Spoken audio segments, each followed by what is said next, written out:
Good morning and welcome to a great celebration that's taking place in 180 record stores right around Australia of International Record Store Day.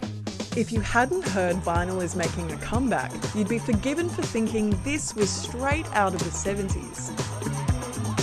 For a long time, the vinyl market was shrinking, but now demand for records is growing worldwide. Last year in Australia, record sales grew 70%. Digital streaming is still top dog, but wax is definitely back.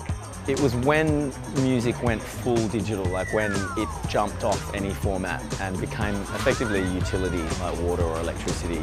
People started desiring having more of a relationship with something than simply consuming it. And to celebrate the vinyl revival, there's International Record Store Day. At places like the Record Store in Sydney, you'll find packed shelves, special edition pressings, and hordes of vinyl lovers. This is my third record store. I just passed $400. I'll have to go home after this.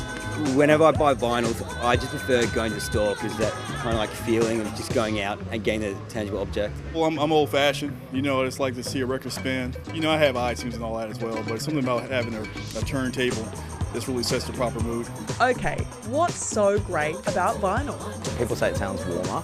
And my particular theory on this is that if you put the needle on the groove when nothing's playing and you turn it up, there's actually a background noise, which is like a white noise. It's literally the sound of a diamond grinding away on PVC. And I think it's that sound that frames the music that we perceive as warmth. The other side of it is attention. If you have gone to the record player, turned it on, chosen a record, probably looked at the cover art, probably had a memory about whoever you were sleeping with when you were listening to that record, put it on, put the needle down, it's no longer the day and you are attending to that record, and I think that's a vital function. Okay, Steph, I don't own any vinyl. Where do I start? You would need a record player and some speakers. I reckon the best way to start is to have a friend give you a record. As a budding audiophile, I wanted to delve into the process behind these beloved plastic discs. Starting with, do they actually sound better?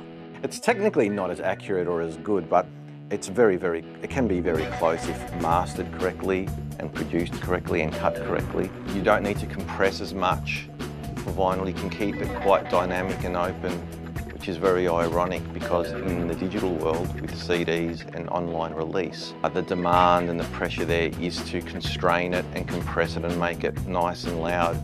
As you can see in that waveform there, the top frame there is the master that's destined for vinyl.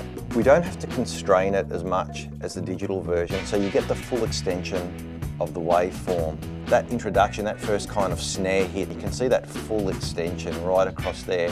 Whereas if we see that same point in the digital master, it does have to be cropped off and limited. Vinyl, enjoys more dynamics. There's no real competitive pressure to make vinyl incredibly loud. Okay, so you've got a sweet master recording.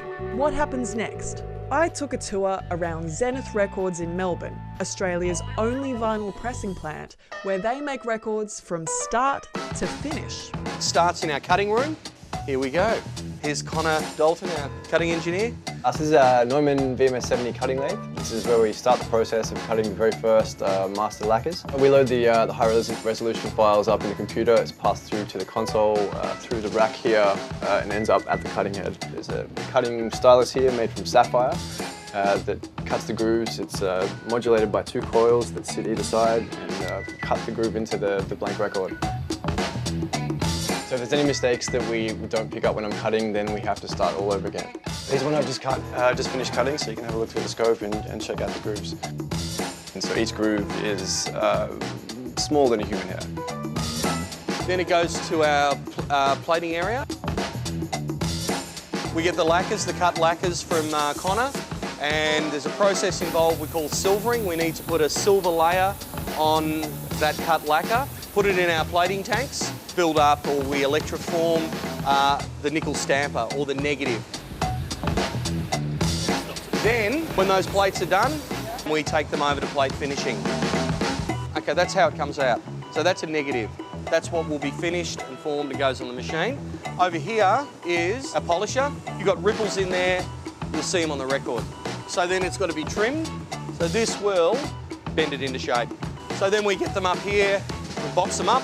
The customer gets 5 test pressings to evaluate it, make sure it's all happy. Normally it's the drummer who's got problems with it, can't hear himself. So then they go on the presses over here. Here's the vinyl that we source locally. So these are vinyl beads. This is green. Oh no, it's got some yellow in it as well.